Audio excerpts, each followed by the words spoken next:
Hey guys, Shiggy here, right here, you know, welcome to another GTA 5 Top 5 episode. In this episode, we're taking a closer look at the best Top 5 off-road vehicles in this game.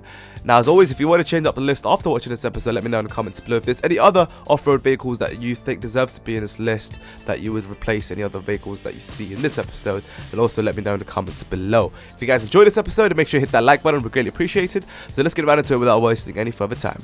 Alrighty, coming in number 5 spot, we have the Karin Rebel. This is the pre-customized version that you're looking at right now.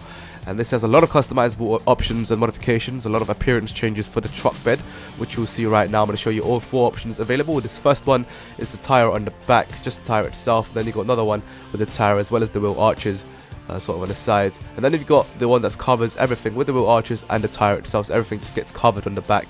And then you have just everything covered at the back except for the wheel arches, so you can see sort of the suspensions on the back and the rear side. So that's pretty awesome. You know, this is actually one of the most customizable vehicles in the whole game. I'm not sure why I didn't put this in my top 5 most customizable vehicles episode, because I probably wasn't thinking at the time when I was making the episode. I didn't, I apologize for not doing my research for the vehicles. But yeah, I saw a lot of comments for that episode, and sort of people mentioning that this should have been in that list, and I completely agree with you guys. So anyway, this I put as number 5 simply because the sort of, the handling and performance wasn't particularly great. I'm basing this top 5 off-roads on performance and sort of handling in general. I don't really want to base it on visuals as much, because off-road has to do with performance and handling. Because what is sort of, the way I see it is, an off-road vehicle needs to be comfortable when riding on the off-road, because there's some vehicles which is not comfortable at all. And sort of, the thing about off-road is that, you're always going to be driving slower than on-road, no matter if it's off-road or not. So I want to see which vehicle off-road will be the fastest and the most comfortable driving when it comes to handling at very high speeds, sharp turns on these off-road tracks. So I had to choose the Karin Rebel to be my least favorite for the top 5. However, the visuals and customizable options compensate for that. So anyway, moving on to number 4 spot, we have the Mesa Merryweather. This is the Jeep that you can easily get on multiplayer. However, it's kind of difficult to get on campaign if you don't know at first. But one of the missions that you get to do with Michael, this actually spawns outside where you need to escape from that particular place. And you can take this Jeep to escape and keep it in your garage. Now, if you didn't know this at first, then it's kind of unfortunate, because you will never be able to get this again, even if you try and replay the mission. So it's sort of the first thing. So if you do that mission for the first time, that's the only way you can get this on campaign. However, on multiplayer, you can easily call up Merryweather on your contacts list and call in the mercenary troops against whoever that you want to call against, or vice versa, they can call against you, and then you can take out the troops that come in this Jeep and steal the Jeep and store in your garage. The overall performance and handling isn't particularly great, but it's better than the Karin Rebel, so I decided to put this at number 4 spot. But it's still a pretty decent Jeep to ride with, so definitely, I definitely ride this around if you're bored and whatnot. So anyway, moving on to number 3, we have the Sandking XL.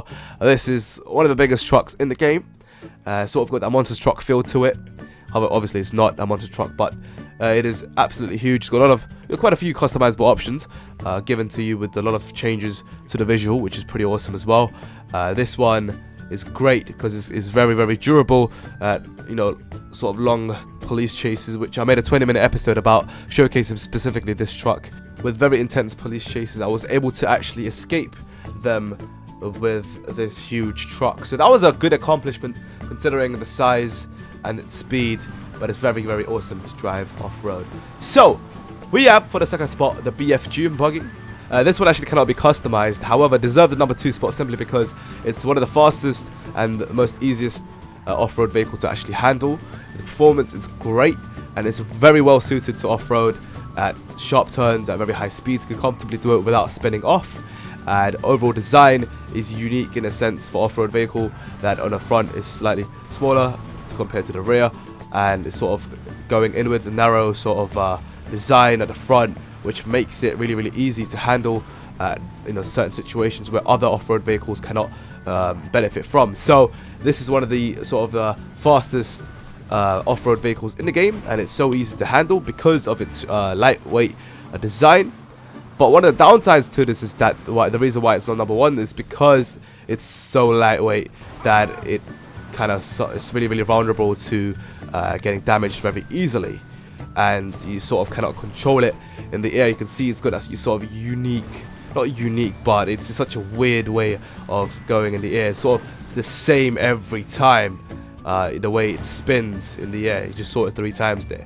But yeah, that sort of deserved the number 2 spot. But of course, for number 1, we had to go with the BF injection, and this is another June buggy, but this one is of course much heavier than the previous one that we just showed, and therefore making it the perfectly balanced off-road vehicle in the game, because it's got similar performance to the previous June buggy.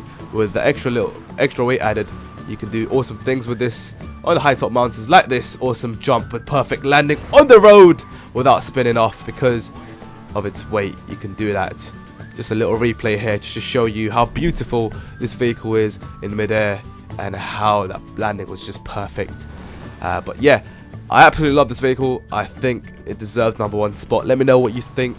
The overall handling for this and the speed is great for off-road.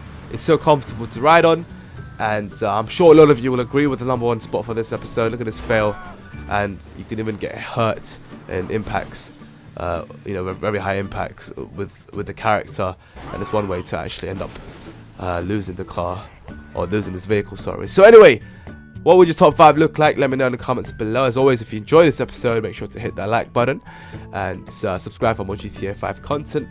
And thanks for watching, guys. I'll see you guys soon. Shaggy is signing out. Good night. Peace.